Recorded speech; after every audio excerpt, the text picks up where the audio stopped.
Voici le texte reformaté en paragraphes de 4 lignes. 47 minutes. C'est le temps qu'a duré l'appel. 47 minutes pendant lesquelles un père a entendu la voix de son fils. Et puis, rien. Juste 2 syllabes inachevées. « Oh, chut !» Et le silence. Brandon Swanson a 19 ans. Il marche dans la nuit du Minnesota. Et personne, jamais, n'a su où il est allé. C'est le 14 mai 2008. Une nuit ordinaire dans une ville ordinaire. Brandon Swanson rentre d'une soirée chez des amis à Lind, dans le comté de Lyon, Minnesota. Il a 19 ans, il vient de terminer sa première année à Western Technical College. C'est un gamin bien, sérieux, responsable. Le genre de fils dont les parents sont fiers. Il conduit sur une petite route de campagne, une de ces routes droites qui traversent les champs de maïs à perte de vue. Il connaît le coin. Il a grandi là. Sauf que cette nuit-là, quelque chose ne se passe pas comme prévu. Brandon sort sa voiture de la route et s'enfonce dans le fossé. Pas d'accident grave, pas de blessés apparents, juste une voiture coincée dans la boue du bord de chemin. Il prend son téléphone. Il appelle ses parents. Il est environ 00h30 quand Annette Swanson décroche. Sa mère. Brandon lui explique calmement qu'il s'est mis dans le fossé, qu'il ne sait pas exactement où il se trouve, mais qu'il va rentrer à pied. Annette réveille son mari Brian. Brian reprend le téléphone, et c'est là que commencent les 47 minutes les plus longues de leur vie. Brian monte dans sa voiture immédiatement. Il veut aller chercher son fils. Brandon lui dit de venir à Lind, qu'il pense être proche de la ville.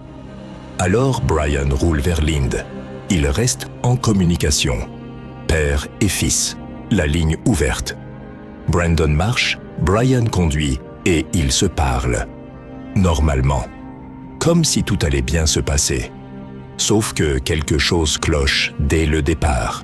Brian arrive à Lind. Il klaxonne, il allume ses phares, les éteint, les rallume. Il fait ce qu'on fait quand on cherche quelqu'un dans le noir.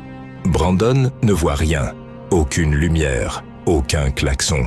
Il parle pourtant, la ligne est bonne, Brandon est clairement en train de marcher. On entend ses pas, sa respiration, le craquement de la végétation sous ses pieds. Mais les 2 hommes ne semblent pas se trouver au même endroit. Brian parcourt les environs de Lind pendant des dizaines de minutes. Il cherche, il appelle. Brandon n'aperçoit aucun véhicule. Brian n'aperçoit aucun garçon. Quelque chose ne correspond pas. Brandon pense être près de Lind, mais peut-être qu'il s'est trompé sur sa position. Peut-être qu'il est ailleurs. Peut-être qu'il marche dans la mauvaise direction depuis le début. Et puis, à 2h30 du matin, la conversation s'arrête. Pas doucement, pas avec des adieux, pas avec « Papa, j'arrive, je te vois ». Brandon dit 2 mots et une syllabe. « Hoche !» Et la ligne coupe. Brian rappelle immédiatement. Messagerie. Il rappelle encore. Messagerie. Il rappelle toute la nuit. Messagerie. La voix de son fils. Juste sa voix enregistrée. Rien d'autre.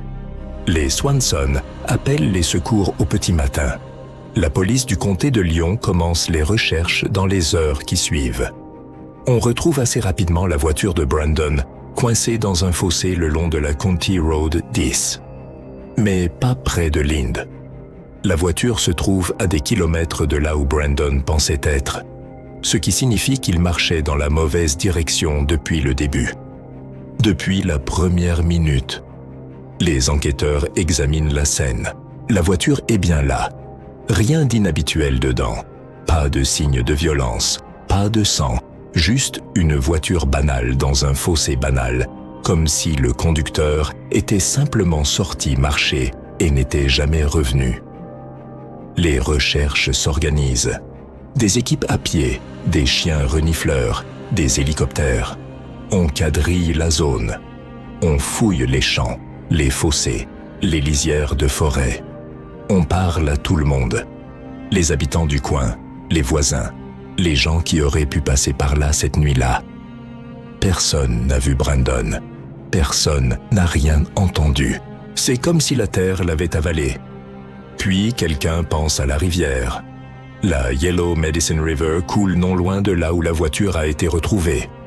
Elle n'est pas énorme, cette rivière, pas impressionnante, mais elle est là. Et en mai, après la fonte des neiges, son courant est traître. On décide de la draguer. On passe des jours à draguer la Yellow Medicine River. Des plongeurs descendent dans l'eau froide et trouble. On utilise des sonars. On remonte ce qu'on peut, des branches, de la boue, des débris charriés par le courant. Mais pas Brandon. Pas un vêtement, pas une chaussure, pas le moindre signe qu'il ait jamais approché cette rivière. La disparition de Brandon Swanson devient rapidement l'une des plus médiatisées du Minnesota. Les médias locaux s'en emparent. Les familles de la région participent aux recherches. Des centaines de bénévoles battent la campagne. Les Swanson ne lâchent rien. Annette et Brian refusent de croire que leur fils est mort. Ils refusent d'accepter le silence. Ils veulent une réponse. Mais les semaines passent. Les semaines deviennent des mois. Les mois deviennent des années. Et Brandon n'est toujours pas là. En 2009, une loi passe au Minnesota. On l'appelle la loi Brandon Swanson. Elle oblige les services d'urgence à déclencher les recherches immédiatement lorsqu'un enfant mineur disparaît sans délai d'attente. Parce qu'au moment de la disparition de Brandon, la police avait mis du temps à agir. Trop de temps, selon les Swanson. Cette loi est leur manière de donner un sens à l'inexplicable. Leur façon de transformer la tragédie en quelque chose d'utile. Mais Brandon, lui, n'est toujours pas là. Alors qu'est-ce qui s'est passé cette nuit-là? Qu'est-ce que Brandon a vu, ou entendu, ou ressenti dans les 2 secondes avant que sa phrase soit coupée? Hoche! Qu'est-ce que ça signifie? Est-ce qu'il a glissé? Est-ce qu'il a vu quelque chose qui l'a surpris? Est-ce qu'il a réalisé qu'il était en danger? Est-ce que quelqu'un l'attendait dans le noir? Plusieurs théories circulent depuis des années, et aucune n'est satisfaisante. La première, et la plus répandue, c'est l'accident dans la rivière. Brandon marchait dans l'obscurité. Il ne connaissait pas précisément où il se trouvait. Il a pu approcher la berge sans le savoir. Une fausse manœuvre, un sol qui cède, et il tombe dans un courant fort et glacé. « Hoche !» serait alors l'expression de surprise de quelqu'un qui réalise qu'il plonge dans l'eau. Sauf que la rivière a été draguée, longuement, sérieusement. Et rien n'a été retrouvé, ni corps, ni vêtements, comme si Brandon n'avait jamais touché cette eau. La deuxième théorie, plus sombre, parle d'une rencontre. Quelqu'un dans la nuit. Brandon marche seul sur une route de campagne à 2 heures du matin. Peut-être qu'une voiture s'est arrêtée. Peut-être que ce « hoche » exprime une surprise d'une autre nature. Mais là encore, pas de témoins, pas de preuves, pas d'éléments concrets pour soutenir cette hypothèse. Certains ont avancé la piste du suicide. Brandon venait de fêter la fin de sa première année universitaire. Rien dans son comportement cette nuit-là, ni dans les semaines précédentes, ne laissait présager quoi que ce soit de ce genre. Il appelait sa famille. Il leur parlait. Il rentrait chez lui. Ce n'est pas le profil d'un jeune homme qui a décidé de ne plus revenir. Et sa famille rejette catégoriquement cette hypothèse. D'autres encore mentionnent les phénomènes de disparition dans des zones naturelles isolées. Il existe des cas documentés, des dizaines, peut-être des centaines dans des parcs naturels et des zones rurales américaines. Des personnes qui disparaissent sans laisser aucune trace, dans des conditions qui défient toute logique. Brandon Swanson figure sur certaines de ces listes. Des chercheurs indépendants ont étudié son cas. Ils notent la position bizarre de la voiture, la confusion sur la localisation, les 47 minutes d'une conversation parfaitement normale jusqu'à la coupure brutale. Ils ne proposent pas d'explication. Ils posent juste la question. Et la question reste là, sans réponse, comme une épine dans la gorge.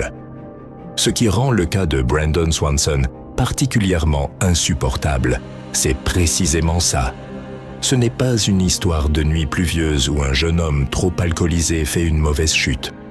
Brandon était sobre. Il était en contact avec son père.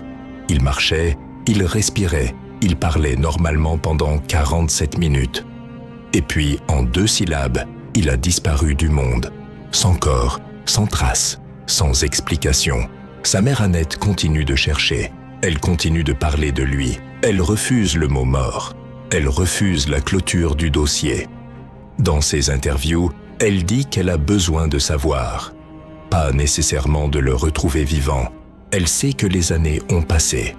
Mais de comprendre.